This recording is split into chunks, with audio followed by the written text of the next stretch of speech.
chose me for a reason that goes beyond the Injustice Society. Who are you? I'm Green Lantern's daughter. There's this villain from the old days. Why is he in Blue Valley? Something very bad. We're never gonna stop fighting to protect the world from people like you. Don't you teach these children any manners?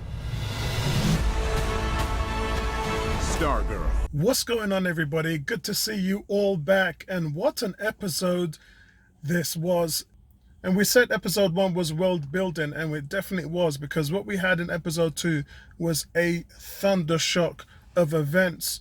Courtney Whitmore, she was green with envy this week, wasn't she? I mean, I've never seen her this jealous of anyone. And you could see last week I talked about how legacy plays a massive part in this series, and she's always thought that she wasn't worthy to have the staff. She's always thought that she was the one that was chosen to have the staff, but that she was Starman's daughter. So she's kind of a little bit lost when she sees Jennie, which is actually Jade from the comics. I'm guessing that Jennie is her first name, and as she becomes the Green Lantern, then they'll eventually end up calling her Jade.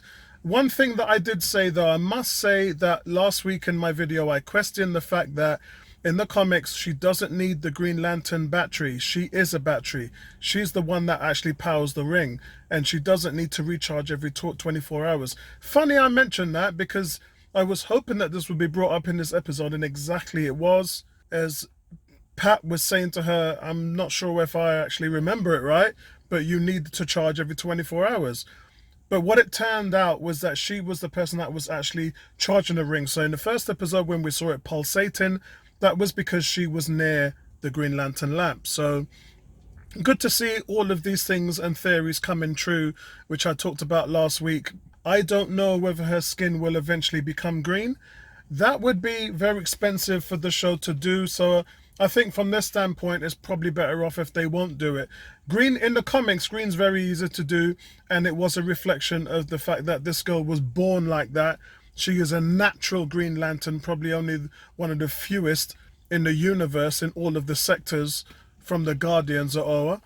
And it gives her a lot to play with, because how many times have we seen a Green Lantern get into a fight and then they run out of charge? But it was always something that was played along with John Stewart, Carl Rayner, Hal Jordan, Guy Gardner. It was always that kind of Achilles heel. They had two Achilles heels, didn't they? They had the color yellow, and then they also had the fact that the Green Lantern needed to charge the ring every 24 hours.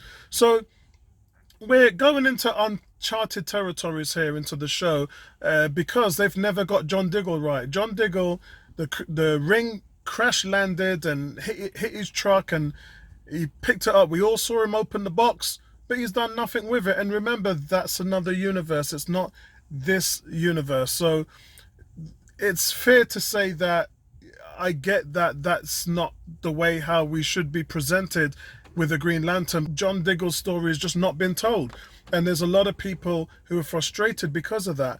My only gripe was that when you have the ring, when somebody dies, then the ring actually chooses its bearer. And the fact that it was put in a containment so that it couldn't sort of get out, I think that's the reason why the ring didn't find it. I mean, somebody must have put it in that container. If Alan Scott was really dead, the ring would have come off his body and flown to the next bearer, because that's what it's programmed to do. So unless, I'm thinking at the moment, Alan Scott's probably not dead, that he's still alive. Because why would it end up in a tin box? It just doesn't make sense to me. Somebody would have put it there, locked it in the box, and then walked away from it. In the same way that the lamp was left by itself, so was the ring. However, remember, the ring was actually given to the person in the orphanage as to give to her when she becomes of age. As we know, Jade has come of age. I'm going to call her Jade because Jennie just doesn't work for me.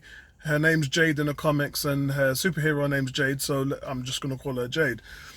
And we did get some payoff for that, because there was a part where Jade was sitting in front of the house on the platform, and she does open it up, and the ring then does sort of come alive. It flies up, spins around, then it makes itself known that it wants her as the bearer. So that was the payoff that I was looking for. If they didn't have that scene, I would have been very disappointed. But it does make sense in the mix of things. We go to Milwaukee in a group home where she had been living, and as I said, the lady gave it to her as a parting gift. And then we see the fact that she has the ring, and also inside of that box, it's containing a toy, a car that belonged to her brother Todd, and obviously her father's Green Lantern ring. Now we know that Todd is Obsidian in the comics, so again, that's something that I'm guessing that we'll see later on down the road, because she thought the ring was leading her to Todd all along, and really what it was doing was kind of leading her to the lamp and leading her to, I wouldn't really say Pat Dugan, I think it was more just a lamp. So we can see how disappointed she is when she just disappeared in a puff of smoke. I guess what she needed was just the basics, the foundation of how the ring worked.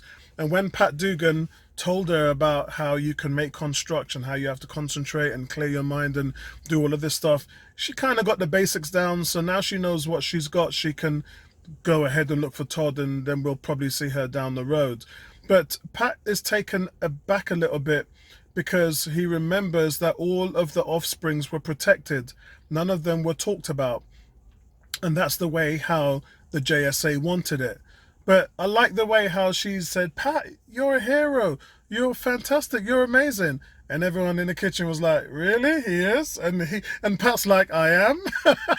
I thought that was hilarious. It's really good that Pat's looked at as a hero like that. Zeke also finished off the flamethrower on the hand. So we haven't heard the last of Zeke. I think we're going to be seeing a little bit more of him. But one silver lining for one of our heroes is Yolanda. Despite pulling straight A's in class, guess who attends the summer school? It's Yolanda as well. So we've got Yolanda in there, we've got Courtney in the summer school, and they also talked about Rick as well. Rick was supposed to be in the summer school as well, because last week his teacher questioned whether he actually did pass the test or not, and he was like, fail me then. Yeah, so she obviously failed him, but he wasn't there. Rick somehow in the morning got to find a pizza shop that was open.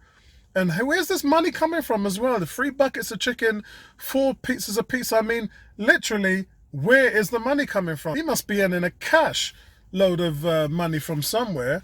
But it was good to see that he's continuing to help Solomon Grundy. And I hope that their friendship is going to bond, and that Grundy is going to come to help them out at some point in the future. Is what the show needs. It's a light-hearted touch. It's a subplot which is very endearing, and I'm glad that they've got it in there, because it then gives the show so many layers, and I think that that's a good thing. I think that's positive. But guys, we see the Shade pulling up in his Jaguar, and at this point Pat has dashed over to Richie's diner after being sent there by Barbara to kind of suss out a stranger named Richard Swift.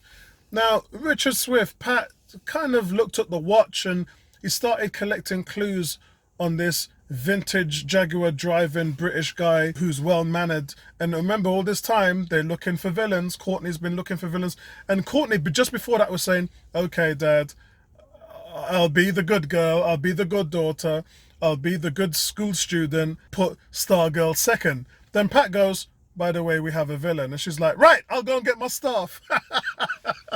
I thought that was absolutely hilarious. But it just goes to show again how this show's just throwing so many different beats at you.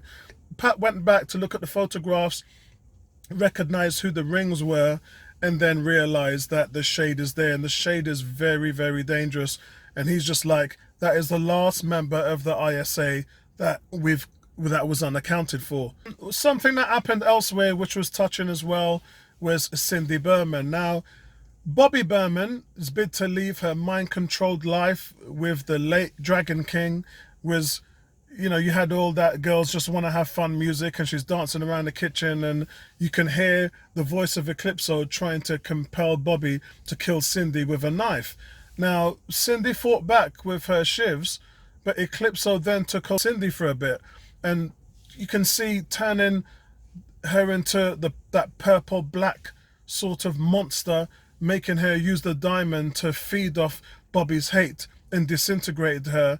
But then Cindy fought back, and Eclipso was like, well, that weren't me. I mean, yeah, I mean, she just freaked out and we just took care of her. And Cindy didn't see that. It's really strange that Cindy doesn't see it's poisoning her. And I can see a finale where the young group of ISA and the young group of the JSA are both fighting Eclipso. I think it might come to that point where Cindy's going to realize that this is a danger to everybody and not just the good and the bad of the kids. One thing that I want to mention, guys, is Mike Dugan. Now, Mike Dugan, when the show first started, was 13 years old. He's 16 now, in his size and his age and his mannerisms and his maturity. And he was shorter than Courtney in season 1. And in season 2 now, there's a scene of them in the kitchen. He's taller than her. So it's just like, this guy, you know, this is a Stranger Things Netflix thing type happening here. Now, where the kids are just growing so big. Now, Courtney, remember, guys, she's 22. So she ain't really going to change too much. But Mike Dugan has grown exponentially since season 1. So really did like this episode. So much to love about where it's going now. And can't wait for next week. Loving the Green Lantern, and I hope she comes back soon. And for me, guys, I'm going to give this one an 8 out of 10. Really enjoyed this. Lots of action. Let me know what your thoughts are, guys, and I'll catch up with you next week. Peace, man.